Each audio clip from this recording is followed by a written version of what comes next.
a lo que nos reúne el día de hoy, que es estudiar los antecedentes, los años anteriores a la guerra contra Chile, ¿no? Antecedentes y causas. Y entre los antecedentes está, en este caso, el segundo gobierno de Mariano Ignacio Prado, entre 1876 a 1879, ¿no? En ese caso, el Partido Civil, lo que les estaba mencionando, ¿no? Apoya la candidatura del general Mariano Ignacio Prado, que logra su victoria contra el contraalmirante Lizardo Montero y asume el 2 de agosto de 1870. Parece ser que las elecciones en este caso estaban enmarcadas sí o sí en un retorno a un gobierno militar. Tanto el Partido Civil como la contraparte, en este caso, los líderes de ambas tendencias eran militares. ¿Ok? En el aspecto interno, el 3 de octubre de 1876 se produce un motín, ¿ya? En Pacocha, liderado por Nicolás de Piérola. Días después, desde Arica retorna a Moquegua, pero en ese caso se registra una derrota en Yacango. En 1877, Luis Germán Astete toma el Huáscar para ir al sur en búsqueda de Piérola. Se produce el combate de Pacocha el 29 de mayo contra la fragata Shah y la corbeta Amethyst, dirigida en este caso por el inglés de Horsey. Y el 30 de mayo el Huáscar se rinde. O sea, en este caso, había una, o sea, el segundo gobierno civil, entre comillas, ¿no? Estuvo en este caso, fue un periodo convulso, más que todo por, en este caso, motines, o sea, hubo una inestabilidad, ¿no? En este caso liderado por Nicolás de Piérola. Okay, recuerden que Nicolás de Piérola estuvo en este caso, o fue en este caso, en este caso parte, ¿no? de los últimos gobiernos del primer militarismo. ¿Okay? Entonces, en el caso de la guerra contra Chile, ¿qué pasó después, o en todo caso a partir del año 1879? ¿Ok? De alguna manera, es el conflicto, podemos decir que es el conflicto armado más importante el cual enfrentó el Estado peruano, ¿ok? En el siglo XIX. Significó de alguna manera la disminución en el sur del país. No se comprenderás, antes de la guerra contra Chile no eran solamente Tacna, sino que involucraba también a las regiones hoy chilenas de Arica y Tarapacá. Y en este caso, ese periodo, o sea, la guerra en sí, aconteció entre los años de 1879 hasta el año 1883, ¿no? Hablando de aproximadamente 4 años. La guerra que enfrentó nuestro país con Chile, y en este caso, tomando parte, en este caso, ¿no? En colaboración con Bolivia, ¿no? En este caso, Chile tuvo el apoyo inglés, ¿no? Por la ambición de el salitre. Recordemos que, estudiando los años previos, hemos visto que la explotación del guano disminuyó, por favor. A ver, un momentito, por favor.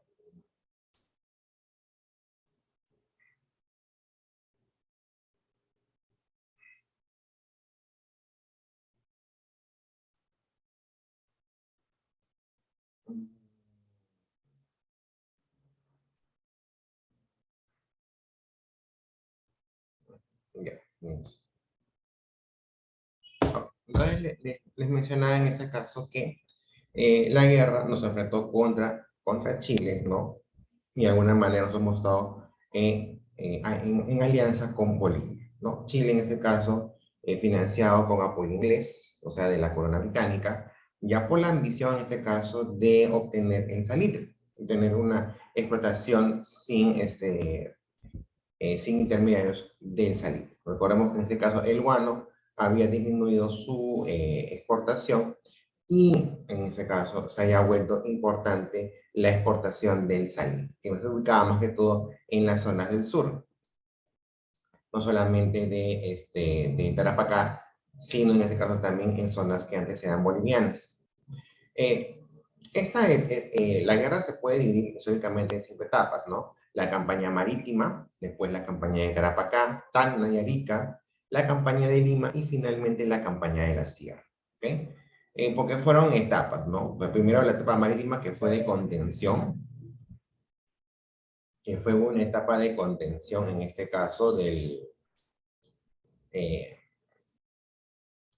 de la escuadra de la Marina para evitar que en este caso el ejército chileno pudiera seguir avanzando. Después, en este caso, al caer derrotados en esa campaña, siguió la campaña terrestre, Tarapacá, Tacna y Arica. Posteriormente, en este caso, una vez vencidas nuestras fuerzas en el sur, llegaron en este caso hacia la capital y posteriormente la etapa de la resistencia, que fue la campaña de la Sierra. ¿Okay? Y poco a poco iremos, en este caso, viendo estas etapas. El francés, en este caso, en 1840, Domingo Letrer, descubre los primeros yacimientos de guano y salitre en el Morro de Mejillones y los explota desde 1842 con autorización de Bolivia. ¿Okay? O sea, estas zonas antes eran bolivianas. En 1866, el presidente boliviano Mariano Melgarejo firma con Chile un tratado repartiendo entre ambos países los minerales extraídos de los territorios entre los paralelos 23 y 25. De esa forma, los empresarios chilenos Francisco Puelma y José Santos Poza obtienen del gobierno boliviano la concesión de territorios salitreros de Antofagasta, lo que, bueno, hoy es Chile, pero antes fue Bolivia. Entonces, al descubrirse en este caso el salitre, ¿no? Y en este caso, y tener ese potencial exportador, o sea, había un boom del salitre, entonces, en este caso, primeramente, el presidente boliviano decide en ese caso concesionar, porque es como el guano, ¿no? Como hemos visto en el caso peruano. Existe el boom y el Estado lo que hace es concesionar, o sea, es decir, bueno, que le da el permiso a particulares a explotar a cambio, en este caso, de un pago por ese permiso. Bueno, lo de Bolivia es lo mismo, ¿no? Entonces, existen productores chilenos que se interesan por la explotación del salitre, entonces el presidente boliviano en ese tiempo dice, bueno, ok, te permito la explotación, tú me pagas tanto, tú puedes explotar libremente ¿no? el salitre. En 1871, cuando se produjo el derrocamiento, o sea, sacan a Mariano Melgarejo de la presidencia, declaran nulas las adjudicaciones realizadas en el Tratado de 1866 a favor de Chile, de los empresarios chilenos, ¿no? Posteriormente, el 6 de febrero de 1873, los gobiernos de Perú y Bolivia firman un tratado de alianza defensiva. O sea, de alguna manera, si bien había, o sea, se vio que el interés desmedido de Chile en explotar estos yacimientos de salitre, de repente intuían que en un futuro podían, en este caso,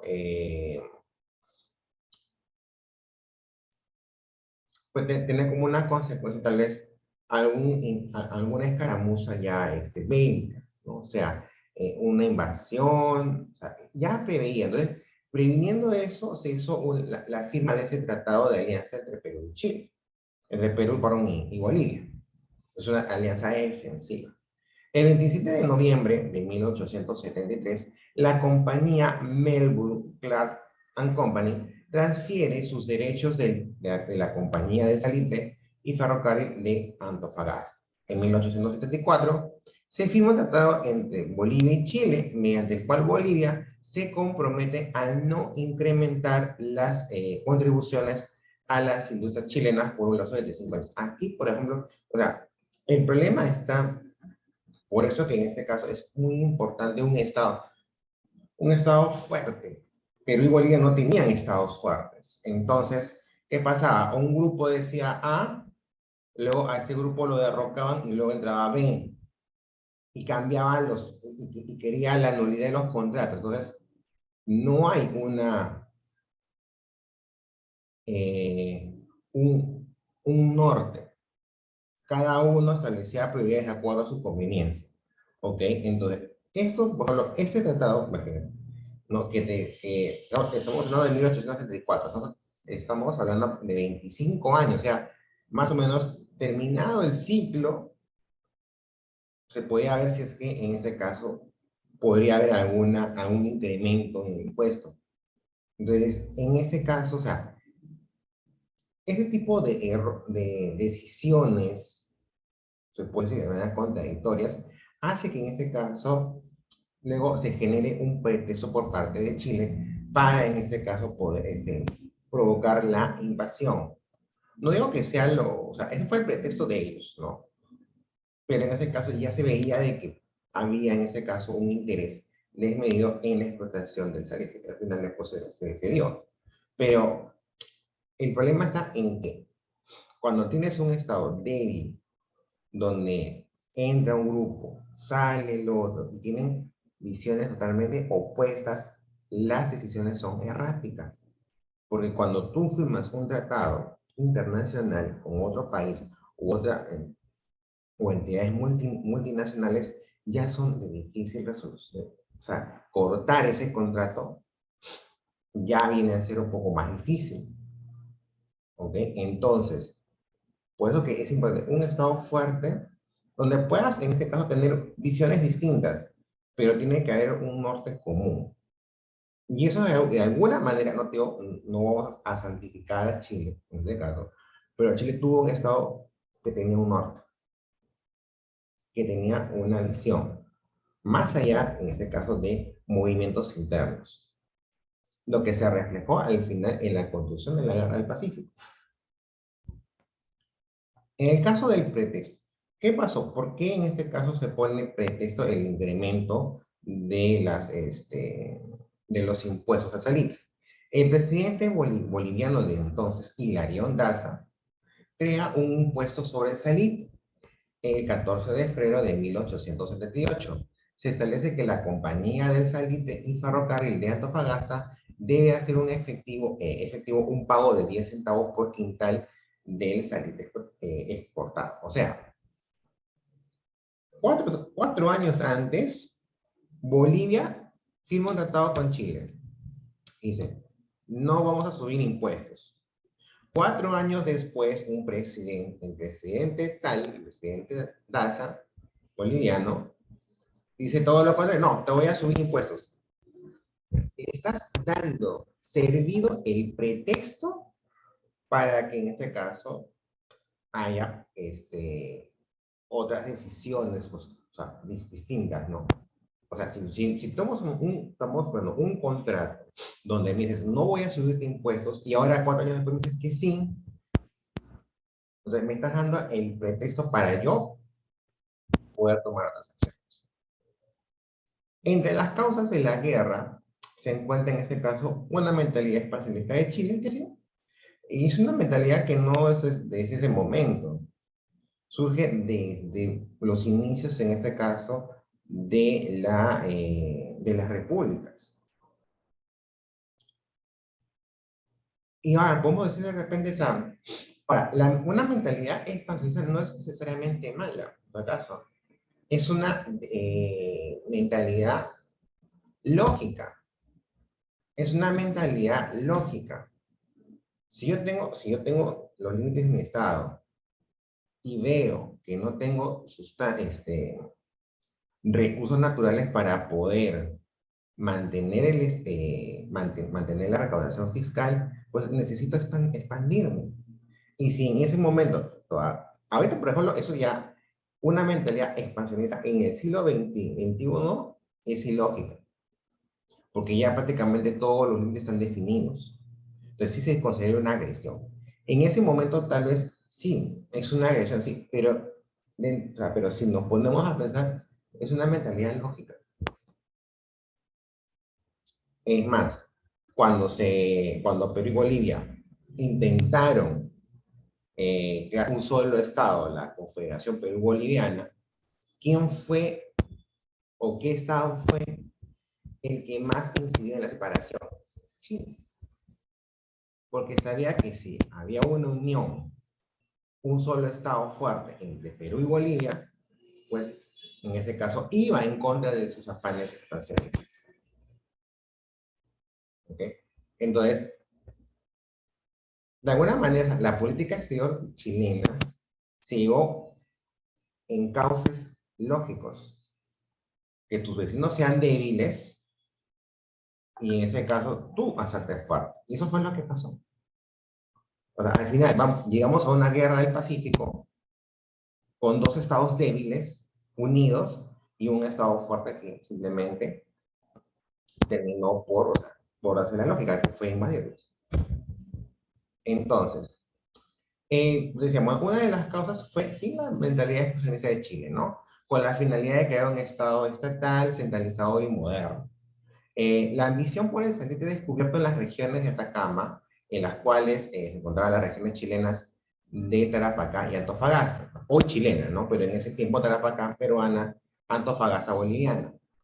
Asimismo, el apoyo hacia Chile de los consorcios ingleses, afectados por el estanco del salitre en 1873, la expropiación salitrera en el 75 y el impuesto de los 10 centavos en el 78. O sea, las dos primeras, el estanco del salitre y la expropiación salitrera, dadas en este caso en Perú, y el impuesto de 10 centavos en Bolivia. Entonces, había intereses de la corona británica por llegar a un conflicto, sí, porque en ese caso, más impuestos, yo tengo menos ganancias.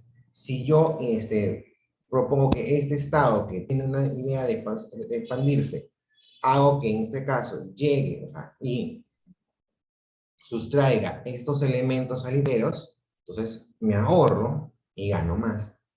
Entonces, darle en ese caso el beneficio, o sea, o apoyarlo en esa pretensión, pues en este caso sí me va a traer futuros ingresos para mí. Y es lógico. Entonces, quedan situaciones lógicas, ¿ok? Ahora, el inicio. ¿Cómo comenzó el conflicto? El 1 de febrero de 1879, el presidente boliviano Hilarión Daza decreta la reivindicación de las salitreras de la Compañía de Salitre y subasta de sus propiedades inmaterial el 14 de febrero. Ese mismo día, un cuerpo del ejército chileno al mando del coronel Emilio Sotomayor desembarca en Antofagasta. O sea, ni bien se dio en los impuestos, ya en este caso Chile empezó una invasión militar. Hubo una mediación peruana para que se apaciguaran los ánimos entre Chile y Bolivia, sí. El Perú envía el 19 de febrero a José Antonio de Lavalle, lo que se llamó Misión Lavalle, rumbo a Santiago, donde se lee el texto del Tratado Secreto con Bolivia, lo que desconocía. Llega a Valparaíso el 4 de marzo ante la actitud hostil del pueblo chileno y la prensa chilena. Mientras Lavalle se entrevistaba con el presidente chileno Aníbal Pinto de ese entonces, el presidente Hilarión Daza de Bolivia le declara la guerra a Chile el 14 de marzo. El gobierno chileno solicita la neutralidad peruana por medio de su representante Joaquín Godoy, quien envía la respuesta de entenderse con José Antonio Lavalle. O sea, tú entiéndete con él, o sea, conmigo no es nada la cosa. Quien manifiesta que su respuesta depende de la reunión del Congreso peruano el 24 de abril. Entonces Chile le declara la guerra a Perú y a Bolivia el 5 de abril de 1870. O sea, no hay, si vemos aquí, las coordinaciones del Estado peruano entonces eran paupérrimas. Mandas a una misión y, no, y el representante no sabía que había un acuerdo interno. Entonces lo mandas a la guerra con un tenedor y un cuchillo. Entonces, ahí vemos en este caso la informalidad y sobre todo la poca sagacidad en este caso que reflejó el Estado al mando de María Inés Prado. No supo manejar ese tipo de conflictos para por lo menos prorrogar lo más lejano posible. Porque de todas maneras, como vemos posteriormente, si Perú no hubiese firmado la alianza defensiva, igual también iba a sostener tarde o temprano un conflicto contra Chile, seguramente, años posteriores, porque ya estaba dado de que, en ese caso, lo que Chile deseaba, no solamente deseaba era la explotación de ambos yacimientos salineros. Si Daza, en este caso, impone un impuesto, a pesar de que había un acuerdo anterior, que fue pretexto para el conflicto, la expropiación salitrera de años anteriores y el estanco del salitre, eran también pretextos claros de que iba a haber de que sí o sí iba a haber un conflicto Perú-Chile. El 23 de marzo se había iniciado la invasión chilena a puertos bolivianos, pero encuentran resistencia en Calama al mando de Ladislao Cabrera. Se desprende el gesto heroico de Eduardo Avaroa, quien junto a 12 defensores cayó acribillado defendiendo el puente Topater sobre el río Loro. El 3 de abril, la Cancillería chilena declaró rotas las relaciones diplomáticas y el ministro chileno en Lima, Joaquín Godoy, declara la guerra al Perú, siendo ratificada esa por el Consejo de Gobierno el 5 de abril. Entonces, las causas que alega Chile en Seúl fueron las siguientes. El Tratado de Alianza Defensiva entre Perú y Bolivia, que Chile consideraba hostil. La no declaración de neutralidad por parte del Perú. El mantenimiento del carácter secreto de la alianza Perú-Boliviana. La movilización de tropas peruanas a su reconcentración en Iquique.